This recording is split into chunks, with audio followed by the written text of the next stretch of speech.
திருநரையூர் என்கின்ற திவ்யதேசம். இதை நாம் நாச்சியார் கோவில் என்று அழைக்கின்றோம். இந்த ஊரை சார்ந்த ஒரு பாகவதோத்தமர் அடியவருக்கு பிள்ளை திருநரையூர் நம்பி என்று பெயர்.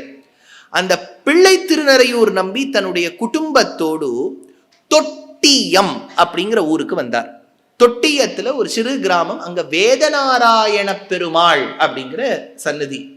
அவர் பத்னி குடும்பத்தில் இருக்கக்கூடிய சின்ன சின்ன குழந்தைகள்லாம் பெருமாளை கர்ப்பகிரகத்துக்கிட்ட சேவிச்சுன்னு வந்தா.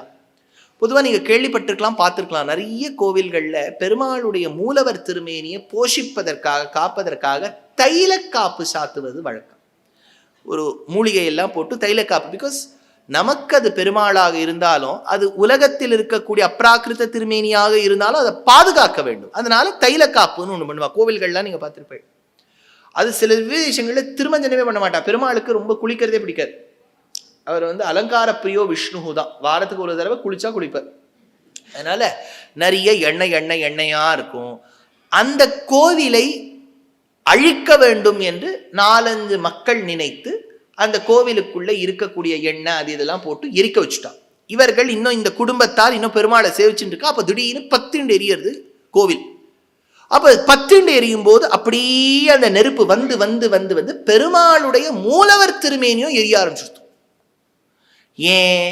ஏன்னா அது தைல காப்பெல்லாம் பண்ணிருக்கு பாருங்க. கோவிலும் எரியறது, உள்ளேயும் எரியறது. நம்மளால என்ன பண்ணுவோம், என்ன பக்தியா இருந்தாலும் வெளியில போறதை தான் பார்ப்போம். இந்த பிள்ளை திருநரையூர் நம்பி ஒரு விஷயம் பண்ணார். என்னன்னா அப்படியே கிடு கிடு கிடு கிடுன்னு ஓடினார். பட்டரும் ஓடி போயிட்டார். அந்த கோவில் பட்டரும் ஓடி போயிட்டார். இவரும் இவர் குடும்பமும் மட்டும் இருக்கு. நேர போனார், பெருமாளை கட்டி பிடிச்சுட்டார். ஐயோ, இந்த திருமேனிக்கு ஏதேனும் ஆகலாமோன்னு கட்டி பிடிச்சுட்டார். அந்த குழந்தைகள் என்ன பண்ணிட்டு தெரியுமா, அப்பா நீ கட்டி பிடிச்சுட்டியேப்பான்னு அப்பா காலை இது கட்டி பிடிச்சுண்டது.